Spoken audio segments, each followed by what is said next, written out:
Chapter 5. Running Free. It was the best year of Bertie's young life, but when it ended more painfully than he could ever have imagined. He'd always known that one day, when he was older, he would have to go away to school. But he had thought and hoped it would not be for a long time yet. He'd simply put it out of his mind. His father had just returned home from Johannesburg after his yearly business trip. He broke the news at supper that first evening. Bertie knew there was something in the wind. His mother had been sad again in recent days. Not sick, just strangely sad. She wouldn't look him in the eye, and she winced whenever she tried to smile at him. The lion had just lain down beside him, his head warm on Bertie's feet, when his father cleared his throat and began. It was going to be a lecture. Bertie had had them before often enough, about manners, about being truthful, about the dangers of leaving the compound. "Soon be 8, Bertie," he said, "and your mother and I have been doing some thinking. Boy needs a proper education, good school. Well, we found just the right place for you, a school near Salisbury in England. Your Uncle George and Aunt Melanie live nearby and have promised to look after you in the holidays and to visit you from time to time. They'll be father and mother to you for a while. You'll get on with them well enough, I'm sure you will. They are fine, good people. So you'll be off on the ship to England in July. Your mother will accompany you. She will spend the summer with you in Salisbury, and after she has taken you to your school in September, she'll then return here to the farm. It's all arranged." As his heart filled with a terrible dread, all Bertie could think of was his white lion. "But the lion!" he cried. "What about the lion?" "I'm afraid that's something else I have to tell you," his father said, looking across at Bertie's mother. He took a deep breath.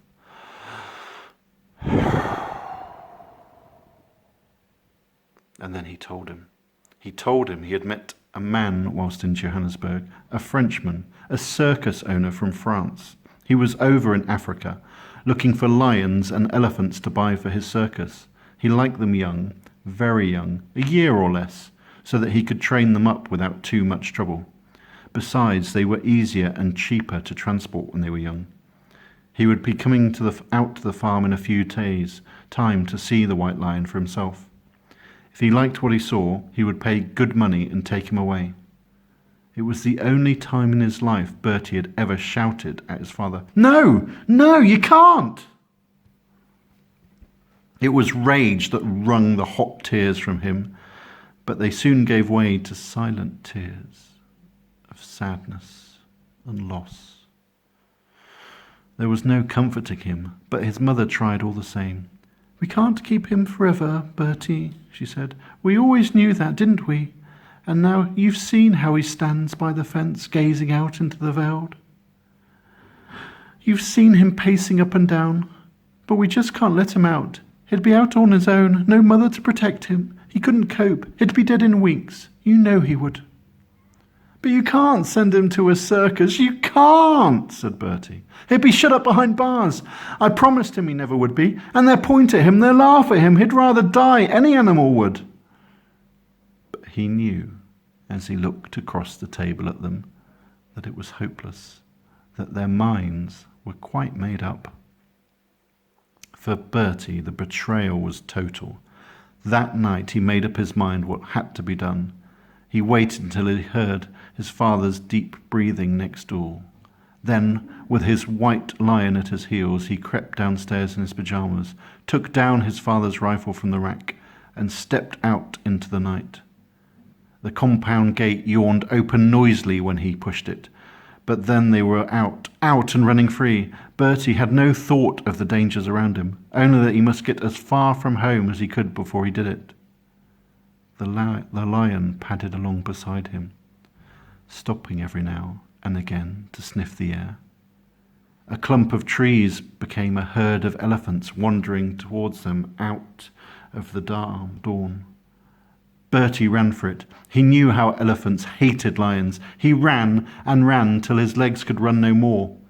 As the sun came up over the veld, he climbed to the top of a cop and sat down, his arms round the lion's neck. The time had come.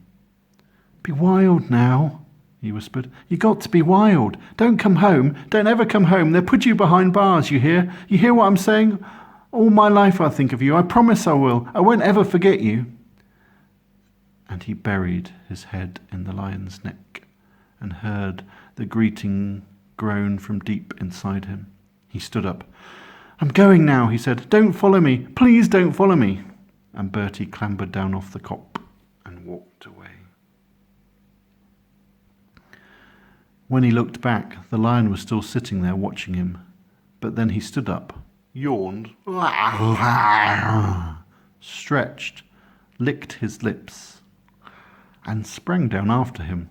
Bertie shouted at him, but he kept coming. He threw sticks, he threw stones. Nothing worked. The lion would stop, but then as soon as Bertie walked on, he simply followed at a safe distance.